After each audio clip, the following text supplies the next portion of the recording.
Salut tout le monde, bienvenue à ce neuvième vidéo sur le jeu Salerno 43 publié par GMT Games en 2022. Dans ce vidéo, on va voir comment on retraite suite à un combat. Alors, euh, je rappelle que si le résultat sur la table de combat vous ordonne de retraiter, et si vous avez décidé de ne pas faire de Determined Defense ou que votre Determined Defense a chié, comme on dit en bon québécois, vous allez devoir retraiter du nombre de hex que vous leur donne la table des combats. La plupart du temps, c'est 2, mais si ça va mal, ça peut être 3, puis ça peut même être 4. Fait que, comme tout bon hex encounter euh, wargame, Mark Simonich vous donne des priorités à respecter quand vous retraitez. Parce que, tu sais, il y a à peu près 100 millions de scénarios possibles, puis c'est toujours un peu triste quand on lit ça dans un rulebook parce que c'est souvent là que les gens vont s'écraser un peu puis vont dire Oh my God, c'est donc bien compliqué. Mais c'est parce que comme designer, on veut couvrir tous les cas possibles. On ne sait pas si vous pouvez vous retrouver dans un terrain fucké, entouré d'ennemis avec à peu près là, des drôles d'options. Ou, là, tu sais, là, puis là, vous êtes obligé de payer pour aller là, mais là, après ça, qu'est-ce que je fais? Puis tout ça. Fait que encore là, 90% du temps, retraité, c'est très facile, c'est très évident. Puis je vous donnerai même pas les règles, puis vous seriez capable de figurer où est-ce que vous avez le droit d'aller, puis où est-ce que vous n'avez pas le droit d'aller, juste avec le gros bon sens. Mais pour tous ces petits cas, bon, on va voir certains exemples un peu tirés par les cheveux de même, là. Mark Simonich doit s'assurer de tout couvrir. Puis c'est là des fois où on se dit, My God, il y a comme 5 priorités de retraite, puis là après ça, il faut que je sois sûr que je ne suis pas éliminé, puis là, qu'est-ce qui arrive là, qu'est-ce qui arrive là, tu sais, puis ça complique la chose. Je ne veux pas dire pour rien, ils peuvent arriver ces situations-là. Je vais vous montrer à la toute fin du vidéo un scénario qui est arrivé dans ma vraie game à moi, là, qu'on croirait sorti d'un cauchemar, là, tellement que c'est tellement que je me suis fait fourrer. Là. Il y a vraiment juste le dé qui m'a sauvé là, parce que j'aurais vraiment mérité un pire sort à ce moment-là. OK. D'abord, les unités comme, ben, je pense, ma foi, ouais, les unités comme les Beachhead, puis certaines unités de force variable qui ont 0 de valeur de mouvement. Bien, vous aurez deviné, ce sont des unités stationnaires. Dès que ces unités-là sont obligées de retraiter, that's it, elles meurent. OK? Puis là, rappelez-vous le vidéo précédent, là, non seulement la défense déterminée, mais aussi la défense désespérée. Fait que les unités qui sont à risque de mourir, puis on va voir certains cas dans cette vidéo-là où les unités peuvent mourir en retraitant, là.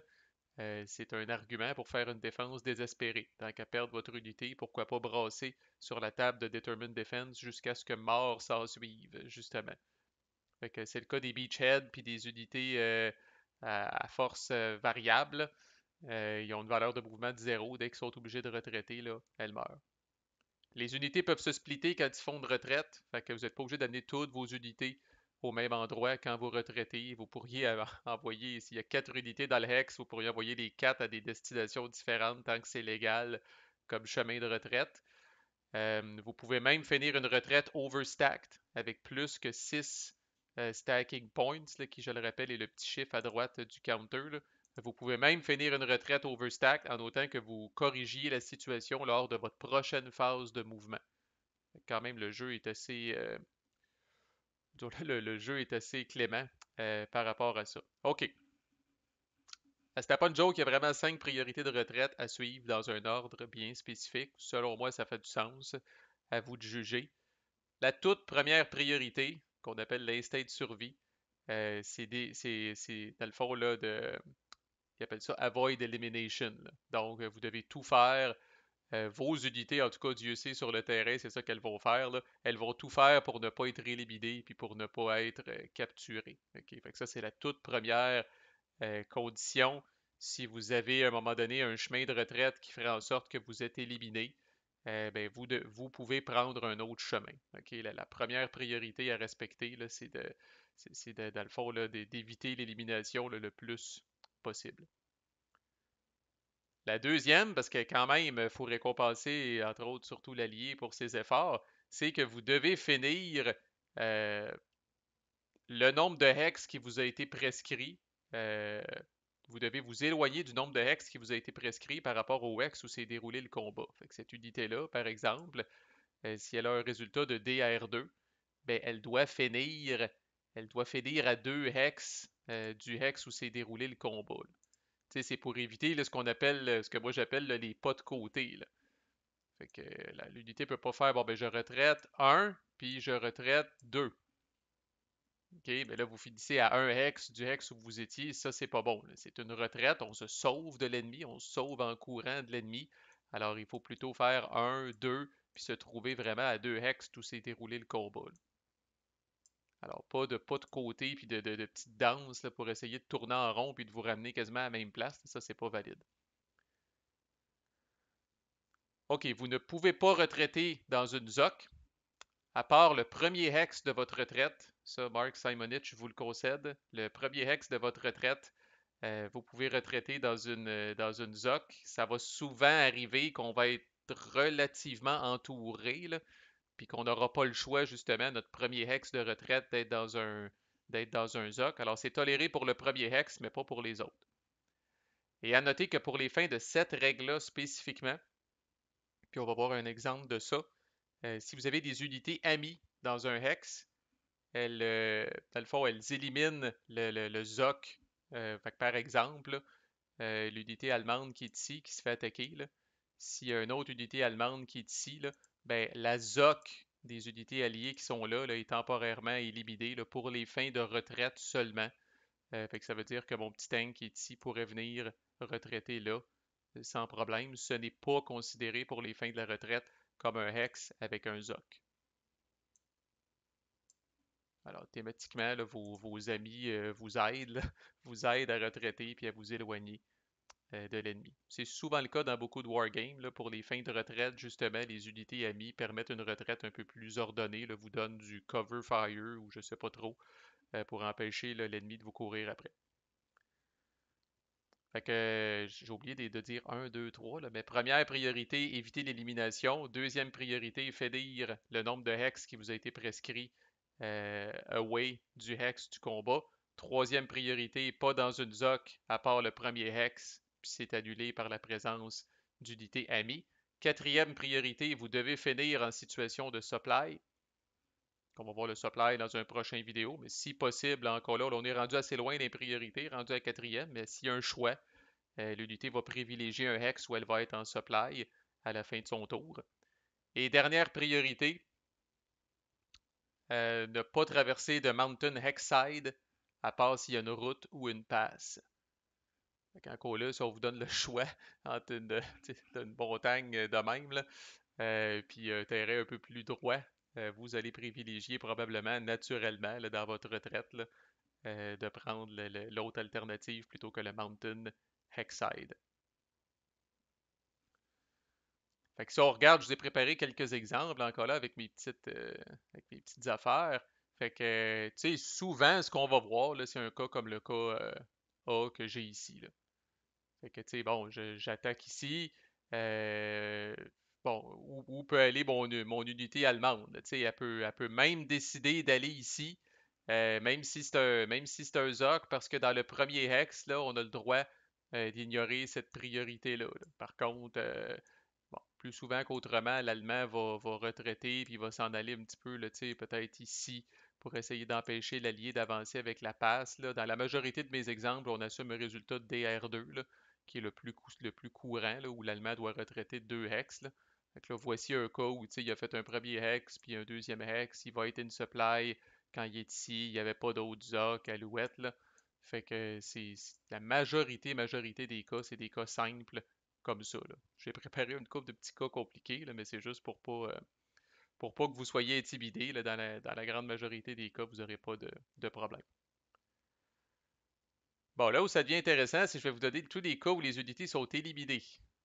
Si elles sont forcées de retraiter selon les scénarios que je parle ici, là, les unités vont être éliminées. Alors ça, c'est quand même important de savoir, puis il y en a des intéressants là-dedans. Premièrement, je l'ai dit au tout début, là, on peut jamais rentrer dans un hex qui contient des unités ennemies. Là. Fait que, tu sais, je peux pas retraiter, mon unité allemande ne peut pas retraiter ici. Là. OK? Puis mon unité allemande qui est ici peut pas retraiter là non plus. Là, fait que bon, ça évidemment, si jamais vous êtes forcé de faire ça. Là, ils disent dans le sens aussi, le seul hex où vous pourriez retraiter, c'est un hex qui est occupé par des ennemis. Oubliez ça, vous êtes éliminé. Les fameux Zog Bonds, on en a parlé. Si jamais vous êtes Mark Simonitch prend ça très au sérieux, je l'ai déjà dit. Si jamais vous devez retraiter à l'intérieur d'un Zog Bond ou, comme ils disent là, across a Zog Bond, dans le cas où c'est un Hex Side Bond, c'est terminé, c'est le laser, vous êtes décapité lors de votre retraite et tout le monde meurt. Si jamais lors de votre retraite, vous entrez dans 2 hex consécutifs avec une Zoc, sans qu'il y ait de friendly units dans ces hex-là, vous êtes cuit.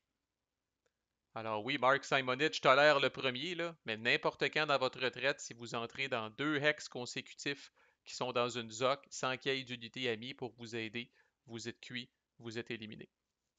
Vous ne pouvez jamais, peu importe l'affaire, terminer votre retraite dans une ZOC. Si jamais ça l'arrive parce que c'est le seul chemin, Mark Simonitch vous donne une dernière chance, vous pouvez retraiter un hex de plus que le nombre de hex que vous étiez supposé de retraiter pour essayer encore de vous sauver un petit peu plus loin pour pas être dans une ZOC ennemie. Si même suite à ça, vous vous retrouvez encore dans une ZOC, vous êtes cuit. Vous ne pouvez pas sortir de la map lors d'une retraite à moins que vous sortiez dans un area qui est friendly. Alors, on a parlé un petit peu dans des areas. Là. Ça, c'est un area qui est toujours friendly à l'allemand. Puis ça, c'est un area qui est friendly.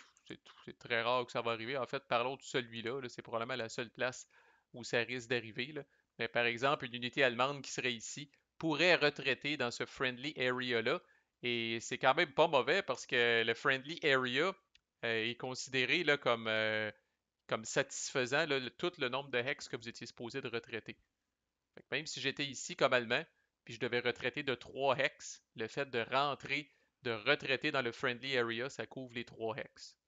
J'ai pas besoin de commencer à me promener là, plus haut sur la table, là, en dehors de la map. Là. Le fait de rentrer l'entry area, c'est le reste de l'Italie. C'est considéré quand même assez grand. Alors, ça va même me permettre au prochain tour là, de rentrer n'importe où là, via ce entry area-là, ce qui est quand même assez pratique. Là. Vous ne pouvez jamais retraiter dans un hex ou à travers un hex side que vous êtes normalement là, qui vous est normalement interdit d'entrer. Fait qu'on va voir les cas les plus classiques là. Mais tu sais, le plus classique, c'est on rappelle que les véhicules ne peuvent jamais traverser un mountain hex side s'il n'y a pas de route ou il n'y a pas de pass. Donc évidemment, s'ils se retrouvent dans une situation de retraite où ils doivent traverser un mountain hex side, ben ils vont être éliminés. Les autres unités peuvent, oui, retraiter, comme l'infanterie, là, finalement, peuvent retraiter à travers un mountain hexside. Par contre, si lors de leur retraite, elles doivent traverser 2 mountain hexsides, elles sont éliminées. Toujours sans route et sans passe. Là. Fait que même pour des unités à pied, là, de courir avec du monde qui vous court après et qui vous tire dans le dos dans les montagnes, là, à un moment donné, c'en est trop. Là. Fait que donc les véhicules sont éliminés dès qu'elles sont poignées pour retraiter à travers un mountain hexside, pas de route, pas de passe. Les autres unités peuvent en faire un, mais si jamais ils en font 2 dans la même retraite, elles sont cuites. Et les véhicules spécifiquement meurent s'ils doivent retraiter euh, dans le fond, par-dessus une rivière qui n'a pas de pont. Et là, rappelez-vous les fameuses règles de défense désespérée, justement. Là, fait que si vous vous retrouvez dans une situation où vous dites, ben là, shit, je peux pas retraiter mon unité nulle part parce qu'elle serait éliminée, ben là, c'est le temps de réchauffer votre dé, puis de dire, bon, ben, on fait une défense désespérée ici. Et rappelez-vous la règle aussi, si vous avez certaines unités, par exemple des unités à pied, qui, elles, peuvent retraiter, puis des véhicules qui, eux, ne peuvent pas retraiter ben, les unités à pied retraitent et les unités véhicules restent dans le hex et on leur souhaite bonne chance et ils essayent de faire une défense désespérée. J'en ai déjà parlé dans d'autres vidéos, je pense, là, mais bon, une unité qui a déjà retraité puis qui se referait attaquer, là, c'est très très rare que ça l'arrive, là, mais elle ne contribue pas de force au combat, elle ne peut pas être choisie comme lead unit pour une Determined Defense. On ne peut pas lui assigner de step loss qui seraient les résultats du combat. Et si jamais elle est pognée pour retraiter une deuxième fois dans la même phase de combat, elle est éliminée. Comme on dit, ça va avoir été une dure journée pour cette unité-là. Là, elle se fait tapocher une première fois à retraite, puis dans le hex où elle se retrouve en retraite, il y a un autre combat, puis elle est pognée pour retraiter encore, là. That's it. Elle est éliminée. Fait intéressant à noter, puis je vais le couvrir dans mon exemple, une unité qui entre dans un beachhead, donc ça, ce serait seulement les unités alliées, ou une unité qui rentre dans une ville qui est contrôlée par votre faction, peut terminer sa retraite. Alors même si vous devez retraiter plus que le nombre de hex, euh, je vais vous montrer l'exemple tout de suite finalement. C'est ici les unités alliées qui attaquent cette unité allemande-là. Puis mettons qu'ils pognent un DR3 là. Alors normalement l'unité devrait retraiter de 3 hex. Ben, elle serait autorisée à faire 1, 2. Elle entre dans Avellino qui est encore contrôlé par l'Allemand et elle pourrait arrêter là. Alors, même affaire avec les beachheads pour les alliés. C'est comme vous avez retraité en courant, mais là, vous avez croisé vos chums dans la ville qui vous ont dit, là, prenez sur vous autres, puis calmez-vous, là, on est ici, puis on est protégé ici, là, alors vous êtes autorisé à arrêter votre retraite. À noter que cette unité-là, bon, ça ne change pas grand-chose, mais normalement, là, ici, c'est un Mountain Hexside, alors son premier hex de retraite, là, si possible, devrait être celui-là. C'est ça, ça fait partie des petites restrictions de retraite, même si c'est la cinquième. Alors, en lui donnant le choix, elle ne devrait pas entrer dans ce hex-là en premier, elle devrait entrer dans ce hex-là en premier. Mais le but de cet exemple-là, c'est de vous illustrer que même si elle doit retraiter de 3 hex, elle peut décider d'arrêter au bout de 2 hex à Avellino parce que c'est une friendly controlled city. OK, voyons quelques exemples. On a déjà vu le petit exemple A ici. Bon, ici, je vous ai préparé un exemple, honnêtement, pas si farfelu, là. C'est un drôle de... Ce beach-là, là, c'était un petit peu un casse-tête là, de terrain. Il y a comme une rivière ici qui se split en deux comme ça, là. Puis bon, on a beaucoup de tanks, puis c'est très tentant d'amener les tanks sur la plage, comme je parlais, parce que là, dans le clear, enfin, là, on a le goût de jouer avec nos bébelles. Les tanks sont capables d'avoir un shift de terrain dans le clear. Alors, des fois, on va risquer certains tanks à cet endroit-là, mais il faut faire attention, là, parce que tanks et rivières ne font pas bon ménage, là. Alors ici, on suppose une attaque de ces trois stacks alliés-là contre ce petit tank qui est là, là. Et là, notre petit tank est dans le trouble. S'il retraite ici, il est éliminé, parce qu'il passe au-dessus d'une rivière qui n'a pas de pont. Il peut retraiter ici parce qu'il y a un pont. Par contre, là, il est dans une zoc. Et là, s'il arrive pour faire son deuxième hex de retraite, ben là, ici, il est à travers une rivière, puis de toute façon, il est dans un zoc bond. Fait qu'il est à travers une rivière qui n'a pas de pont, puis il est dans un Zogbond, fait qu'on oublie ça. Fait que mettons, premier hex de retraite ici, maintenant, où va-t-il? S'il va ici, c'est un Zogbond, puis il est au-dessus d'une rivière qui n'a pas de pont. S'il va ici, c'est correct, il y a un pont, mais il finit dans une ZOC encore. Alors, deux hex consécutifs avec une ZOC, la unit est éliminée. S'il va ici, il est encore à travers une rivière qui n'a pas de pont. Alors là, il est fourré, là, c'est là qu'on commence à avoir la goutte de sueur, puis qu'on se dit, Chris, j'ai-tu un chemin de retraite? Il peut pas aller ici parce qu'encore là, il est au-dessus d'une rivière qui a pas de pont. Il peut aller ici, c'est toléré là, d'avoir une zoc dans le premier chose. Et après, puis là, il peut pousser un gros soupir de soulagement, mais après, il peut s'en venir ici, ou il peut s'en venir ici, parce que malgré le fait qu'il est dans une zoc, ses unités amies là, annulent la zoc pour les fins de la retraite. Alors, le tank réussit à se sauver, là, mais vraiment là, par la peau des fesses, là. Il n'aurait pas pu aller là non plus, parce qu'encore là, il aurait fait deux ocques consécutives. Une, deux. Là, il aurait fait deux ocques consécutives. Ça, c'est élimination. Alors, il doit finir ici ou il doit finir là. Si ce tank-là n'est pas là, vraiment, sa seule option, là, c'est de faire ça, puis ça.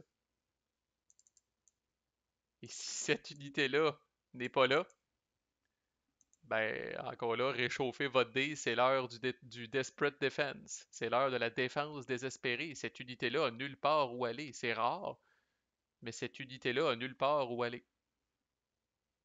Alors, s'il y avait pogné DR2, là, ben là, on sort le dé, puis on fait une défense déterminée, une défense désespérée, en fait. Malheureusement pour l'unité, en plus, un malheur n'arrive jamais seul. Elle est dans du clear pur. Il n'y a même pas de village. Alors, elle serait pognée là, pour utiliser là, on s'en vient ici, là. Elle va être pognée pour utiliser là, la fameuse colonne relativement poche de clear. Elle n'est pas élite en plus, fait qu'elle n'aura pas ce plus 1 là. Alors on espère pour l'Allemand que l'Allemand peut lui donner du defensive support. Bon, peut-être avec, mettons, là, cette petite ASU-là qui serait ici là, pour y donner un plus 1, là, pour au moins y permettre là, de tenir le hex. Là. Puis ben là, ça a réussi à tenir le hex, là, ben ça va y faire perdre un step. Là. Heureusement pour cette unité-là, elle a 2 steps. Fait que oui, elle pourrait perdre un step puis garder le hex puis pousser un gros soupir de soulagement, mais elle est à risque d'être éliminée. Et c'est un big deal là-dedans d'être éliminé, surtout si une stack est éliminée, parce que je vous ai dit comment les combats sont relativement, je vais pas dire plate, là, mais tu sais, il y a maximum une step qui est perdue d'un côté comme de l'autre. Là. Fait que on s'amoche vraiment très, très, très tranquillement. Là, sauf que si jamais, à un moment donné, là, il y a tout un tas d'unités qui est éliminé parce que vous avez été entouré ou whatever, là, oh shit, vous vous remettrez pas de ça dans un jeu aussi petit que ça. Là. C'est pas un gros jeu à grand déploiement avec des centaines d'unités où la perte de ces 5 unités-là, c'est anodin. Là. Dans ce jeu-là, là, une unité, là, c'est beaucoup. Là. Alors, voilà pour la petite histoire de ça. Ici, voici un cas. Alors, je rappelle, un recon comme ça, c'est considéré un véhicule. Voici un cas où l'unité est fourrée.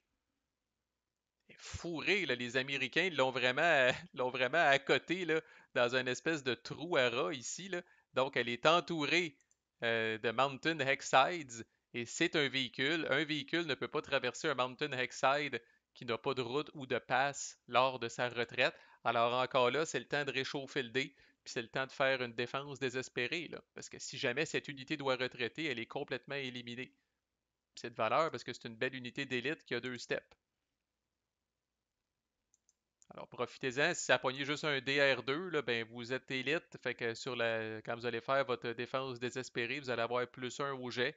Espérez que vous êtes capable de holder le hex, parce que si jamais vous êtes pogné pour retraiter, vous êtes cuit. Fait que ça ici, c'est un autre cas, bon, c'est relativement, tu sais, ils sont pas mal tous tirés par les cheveux, là, parce que comme je vous disais, la majorité du temps, c'est évident, là, mais voici un cas. Et en passant, là, c'est vrai, l'autre affaire, je voulais dire, j'ai fini avec cette unité-là, puis je vais le faire ici, là. Mon fameux tank de tantôt là, que je disais, c'est le temps de faire une défense désespérée. Si la situation avait été comme ça, là, ben, mon infanterie motorisée qui est ici, là, elle a le droit de passer par-dessus la rivière. Fait que ça, c'est un cas où l'unité d'infanterie motorisée là, dirait au tank, bye bye, moi je m'en vais, j'ai pas peur de piler dans l'eau. Et elle s'en viendrait ici, c'est tout à fait correct. Elle vient de faire ses 2 hexes de retraite. Et là, le tank, lui, qui malheureusement n'est pas capable de passer par-dessus la rivière s'il n'y a pas de pont, lui se retrouve tout seul dans le Hex à faire une défense désespérée. Fait que, ouais, puis je rappelle, en fait, rendu là, ça faudrait qu'il y ait plus qu'un tank, parce que je rappelle que s'ils sont pognés pour retraiter, c'est qu'ils ont déjà failé leur défense déterminée de base. Alors, une défense désespérée, ne serait-ce que pour se réessayer de brasser sur la table, faut perdre un step. Et là, notre pauvre tank qui perd un step, même s'il essaye de faire une défense désespérée, là, ben, il va rebrasser sa table de clear. Bon, même s'il réussit à holder le hex, il va être éliminé. C'est sûr qu'il pourrait empêcher les alliés. Là, je rappelle, je l'ai dit dans une autre vidéo, là, si vous pognez, si vous perdez un step mais que vous holdez le hex puis que ça élimine complètement votre unité, au moins les attaquants peuvent juste avancer d'un hex. Là.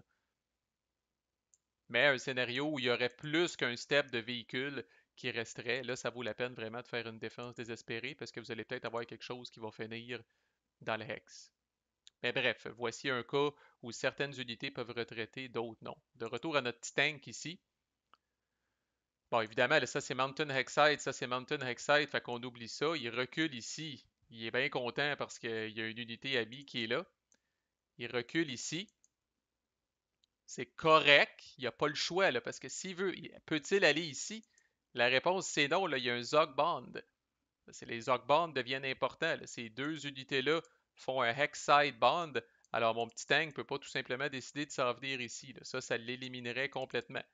Par contre, il a le droit de venir ici. Il n'a pas entré dans 2 hex consécutifs avec une Zog parce que le premier compte pas parce qu'il y a eu une unité amie. Et voici un cas où c'était DR2, il a reculé de 2 hex, mais là, il ne peut pas fédire dans un ZOC parce que sinon il est éliminé. Et c'est là où Mark Simonich vous permet de retraiter un hex de plus. Et là, finalement, il réussit à arriver quelque part où est-ce qu'il est correct. Alors voici un cas où il bénéficie de la règle. Je retraite un hex de plus pour pas être éliminé. Puis je me retrouve encore plus loin de l'action, mais au moins je survis. Et dans la catégorie Trapara, en voici une autre. Ça, c'est pas si improbable que ça. Là. Souvent, comme allié, on débarque, tu sais, évidemment, on débarque dans des ports. Puis par définition, quand on est dans un port, là, il n'y a pas grand place où aller. Là. Mettons, là, on entend encore le bruit des vagues en arrière de nous autres. Là. Fait que là, voici un cas ici encore là où cette unité-là, là, on lui souhaite bonne chance parce qu'elle est totalement incapable de retraiter. Là.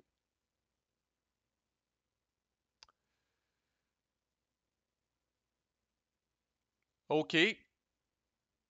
En fait, fait intéressant à noter, là, c'est assez fucked up, là.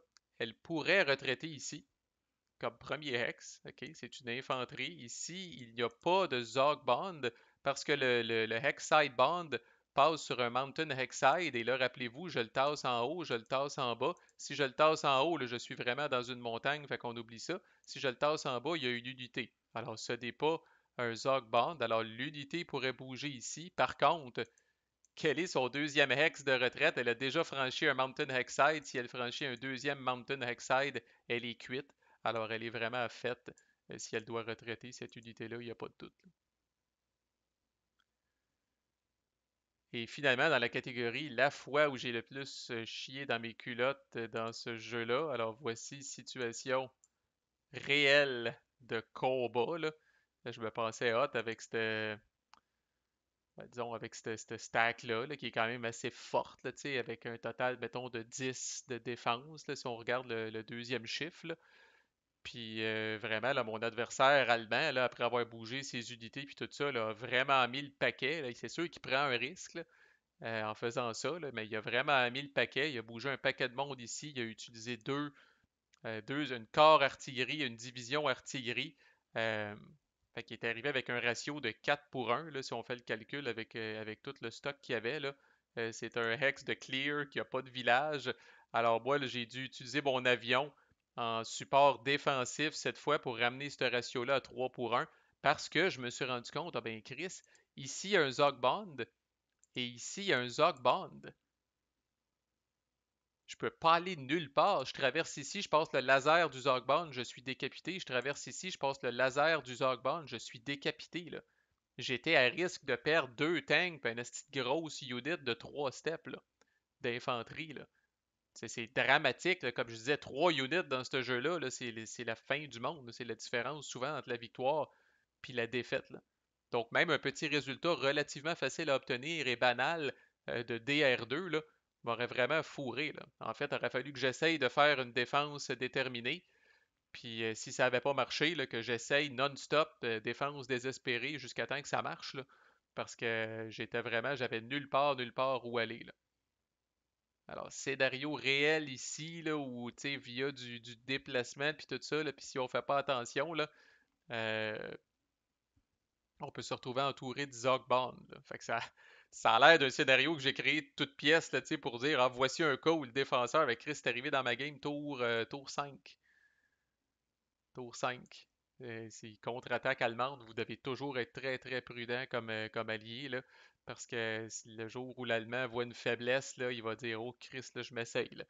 Comme je disais, si ça chie, ce qui est arrivé, en fait, ben, évidemment, ça a fini sur la table 3 pour un puis il a brassé 2 là. Oups. Ça a fini sur la table 3 pour un puis il a brassé 2 fait que c'est le meilleur résultat quasiment possible pour moi. Là, je suis tombé disrupted. Tout le monde est tombé disrupted dans le hex, mais pas de retraite puis pas d'advance. Puis après ça, là, comme on dit, paybacks de bitch, là, j'ai ma crise. Parce que là, elle était toute seule, cette petite unité-là, là, pour venir à bout de faire le Zogbond. Fait que là, elle, à son tour, devenait une cible facile. Fait que là, j'ai pu, le moi, contre-attaquer, là, puis après ça, prendre le temps de bouger mes unités, là, tu sais. Évidemment, si je bouge une unité ici, je viens d'annuler le Zogbond qui est là. Fait que là, j'ai pu reculer mes unités pour les tasser de là, là. Mais ça m'a fait un bon petit setback pareil, là, quand même, petite histoire de la game, là. Fait que bref. Suivez les priorités. Ne devriez pas vous tromper. une par une. Si vous avez plusieurs choix là, en ordre de priorité, faites attention au cas où vous êtes éliminé. Puis voilà, ça fait le tour des règles de retraite. Dans le prochain vidéo, on va parler, là, ça fait une couple de fois déjà qu'on parle d'unités qui deviennent disrupted, d'unités qui deviennent full retreat, souvent suite à une retraite, justement. Fait qu'est-ce que ça fait quand vous êtes tout croche comme ça? Quels sont les impacts sur votre attaque, votre défense, votre mouvement, alouette? C'est ce qu'on va voir au prochain vidéo. À plus!